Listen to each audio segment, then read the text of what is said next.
I just wanted to go through the like the reasons for going after like full custody of a child, and just like mentioning some of the things, because like I have reason to be concerned.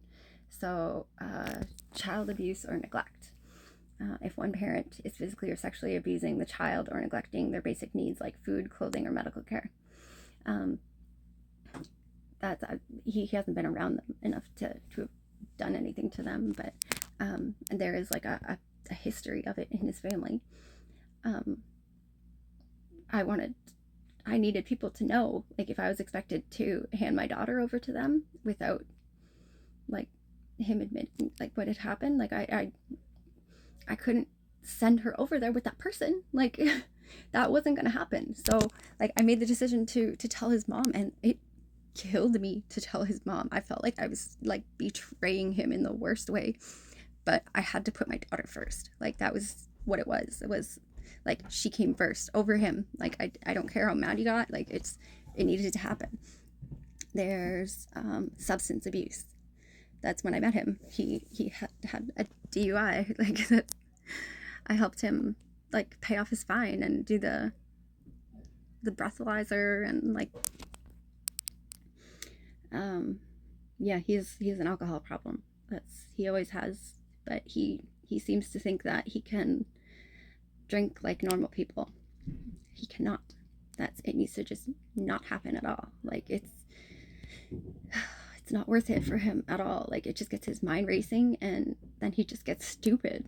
But with the like the clothing and stuff, that's he just, anytime that he's ever like said that he's coming to get the girls or anything like that, like he just demands that I have stuff ready for them. Like he doesn't buy stuff for them. He doesn't have like his own stuff for them or anything like that. Like he expected me to send him my stuff. Mental health issues. So if a parent has a severe mental illness that poses a danger to the child, he is diagnosed bipolar. He has called me in the middle of the night, like, are we meeting tomorrow? The radio is telling me that, you know, that you needed to, that you wanted to talk to me. And I was like, what the fuck are you talking about? Like, what? I panicked and called his mom, like, is he okay?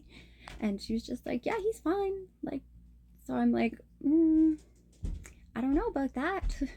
I'm not trying to get him in trouble or like embarrass him or anything, but there was a day that he was like really, really weird, and he had like showed me that he had this big like butcher knife, and he chopped it right into the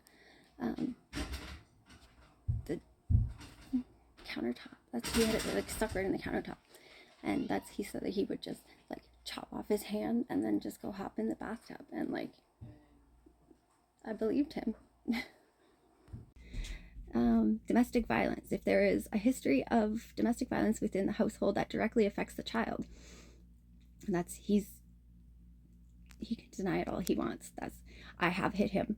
I have, and I can admit to my mistakes. I can admit it. I had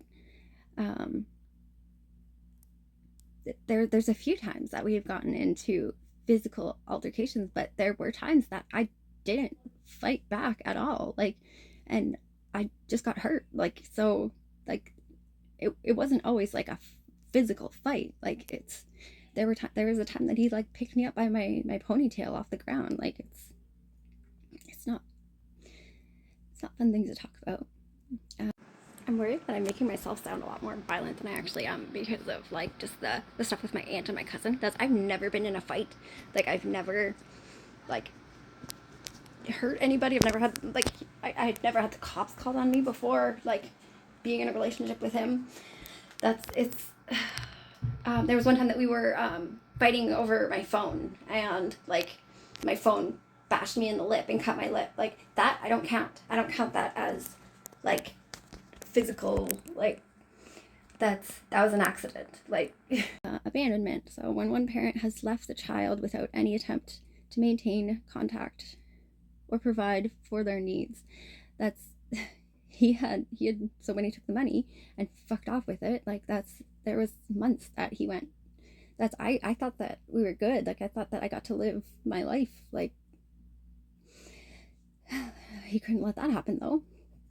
So that's, anytime that he contacts me, that's it used to like send me into like a bit of a spiral. And like the first 2 years, he would only contact me to argue and to call me names. Like he never asked about the girls. He didn't ask for pictures of them. That's, it was getting close to court, and I pointed it out to him, and I shouldn't have, but I did. And I said, like, you don't even ask about them. Like, you don't ask for pictures of them, like nothing. And like since then, he, you know, now that I brought that to his attention, but he did do some sneaky shit and had the court date changed so that I couldn't be present in court. And to me, that's just unacceptable. Like